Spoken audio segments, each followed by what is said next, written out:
तो दोस्तों, एलएसी पर जारी चीन भारत विवाद के बीच लगातार भारत ने चीन को स्पष्ट संदेश देते हुए कहा कि जब तक सीमा विवाद ठीक नहीं होते तब तक संबंधों को ठीक नहीं किया जा सकता।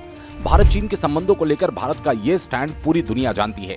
चीन को भी इस बात से नाराजगी है, लेकिन इन सब के बीच में सबसे बड़ा सवाल ये उठता है कि जिस बीच भारत चीन पर कड़े एक्शन लेता है, फिर भी भारत और चीन के बीच में जारी व्यापार में कमी क्यों नहीं आ रही।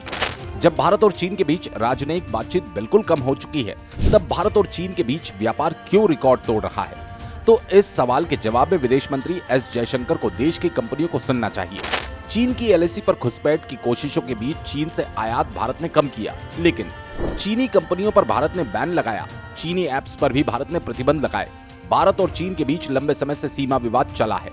ऐसे में चीन को लेकर एस जयशंकर ने भारत और चीन के बीच व्यापार को लेकर एक बड़ी बात कही। दरअसल कहा कि चीन के साथ व्यापार के लिए नेशनल सिक्योरिटी फिल्टर को इस्तेमाल करने की जरूरत है। इस सेशन में जयशंकर ने अपने बयान में कहा कि हमने चीन के साथ काम करने वाले लोगों को पूरी तरह से बैन नहीं किया, लेकिन स्पष्ट रूप से यदि आपके लिए कोई भारतीय विकल्प उपलब्ध है तो हम चाहेंगे कि आप भारतीय कंपनियों के साथ काम करें।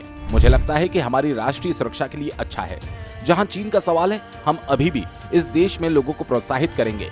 भारत में निर्माण, भारत में स्रोत, भारत से खरीदारी पर जब भारत और चीन की बात आती है तो जयशंकर के पास कहने के लिए कठोर शब्द होते हैं। सीमा विवाद के मुद्दे को लेकर भारत कई बार अपना स्टैंड बहुत स्पष्टता के साथ रखता आया है। विदेश मंत्री एस जयशंकर का एक और बयान जो चर्चाओं में रहा, उन्होंने कहा, क्या आप किसी ऐसे व्यक्ति के साथ व्यापार करेंगे जो अभी अभी आपके ड्राइंग रूम में घुसा हो और आपके घर की बाड़ में गड़बड़ी करने की कोशिश कर रहा हो।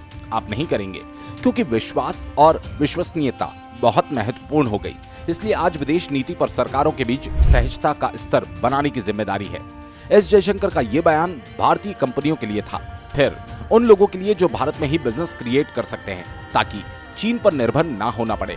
भारत ने लोगों से हिस्सेदारी बढ़ाने, भारत में बनाने की अपील की। निश्चित तौर पर भारत आत्मनिर्भर बनने की राह पर है, लेकिन पूरी तरह से आत्मनिर्भर नहीं हुआ। इसी बात को विदेश मंत्री डॉक्टर एस जयशंकर अपने बयान में दोहरा रहे थे। अगर दूसरे देशों पर अपनी निर्भरता को घटाना है तो अपने देश में निर्माण करना जरूरी है, और तभी भारत भी चीन को पछाड़ पाएगा।